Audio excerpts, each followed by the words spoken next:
All of Marvel Studios and the future of how they approach each new franchise all hangs in the balance of the success, the reception, and the box office take of Fantastic Four First Steps.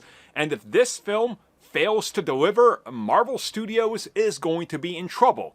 And this comes at us from the people at Marvel.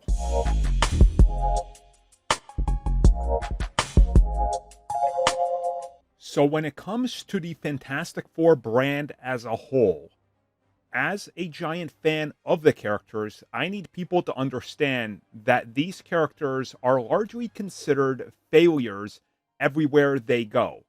From the video games that they've tried to make and have made based on the characters that didn't sell, to the characters' history selling comic books, which peaked in their first decade, to the characters on film with a 90s film that was literally made as a tax write-off and hang on to the rights, to two Fantastic Four films in the mid 2000s from Fox, to the abomination of Fantastic Four or Fantastic in 2015.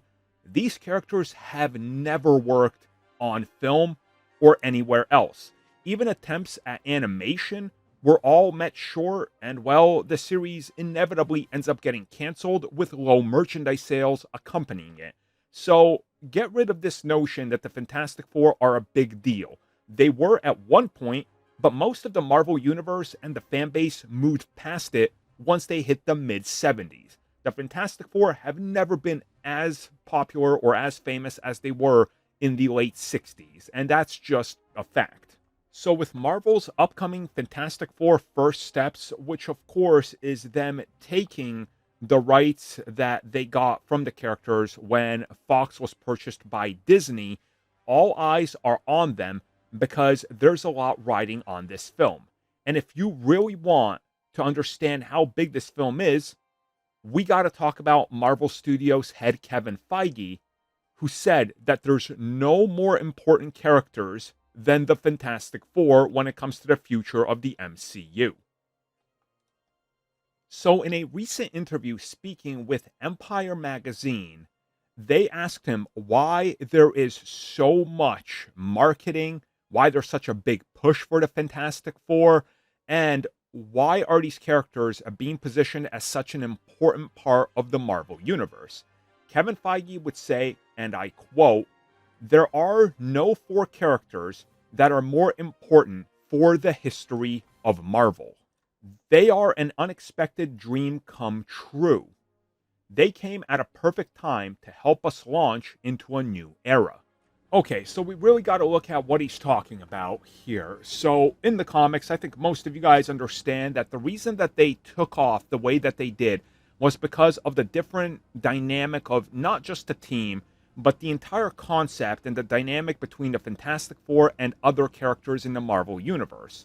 They were the first family of comic books, and that is an important aspect and an idea to understand, that the way that they were positioned in comics was that they are a cohesive team unit of family members that don't all get along, but they understand each other's quirks, each other's differences, and respect one another.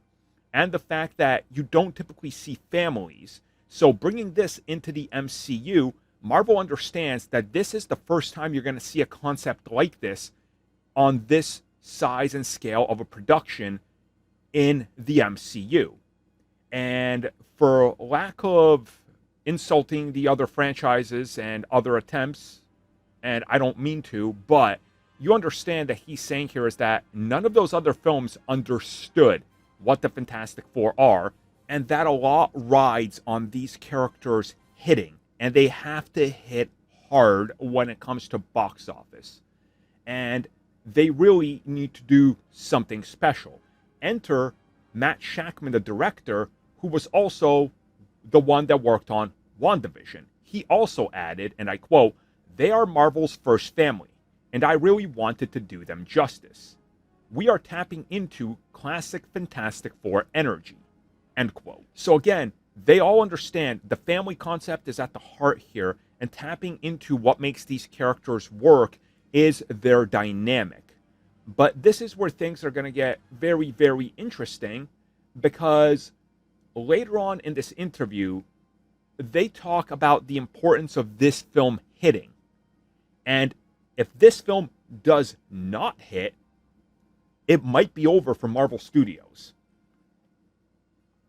So what people need to understand is that if Fantastic Four flops, Marvel Studios only has one strong other brand that can carry the MCU going forward, that being the X-Men. But they're not enough, because you can't put out a new X-Men film every year or twice a year to maintain box office dominance.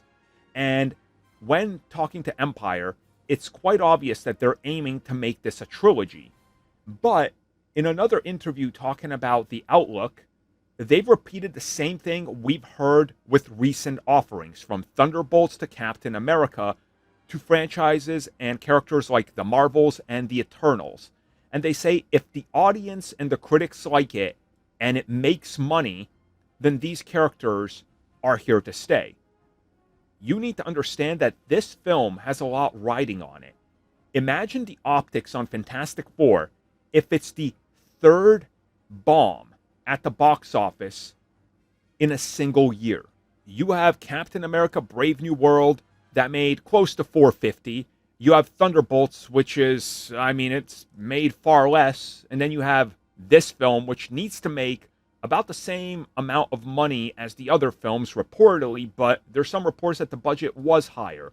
So, optimistically, they're looking at 500 as the low end. You probably need 600, maybe even as high as 700 for this film. It's going to be interesting to see what happens. And the fact that they're talking about this film and the franchise the same way that they talk about other films out there that came out and flopped, you just got to read between the lines and realize so much rides on this film. And them saying that the future of Marvel Studios depends on the brands that we got from Fox is telling, because they realize they've exhausted the now A-list characters that began as B or C-list characters like Iron Man, Thor, and Captain America, who, again, revisionist history tells you everybody loved, and according to everybody, they all saw Thor and Captain America opening weekend. But the numbers don't lie. They didn't. The box office for those was a complete failure, Same as The Incredible Hulk. This film and the Fox properties are ride or die for Marvel, and they're letting us know that, and they're telling us, if you want the MCU to succeed and keep going forward, you're going to need to support this film. But also, the film needs to be good if they want our support. It's a double-edged sword. Thank you for checking out that video, and thank you for your continued support. Feel free to like, share, subscribe, do whatever you will, and if you're so inclined and would like some additional content from us, which includes unfiltered content and bonus discussions, we do offer exclusively in our member section. We hope to see you there. So thank you for watching, and have a good one.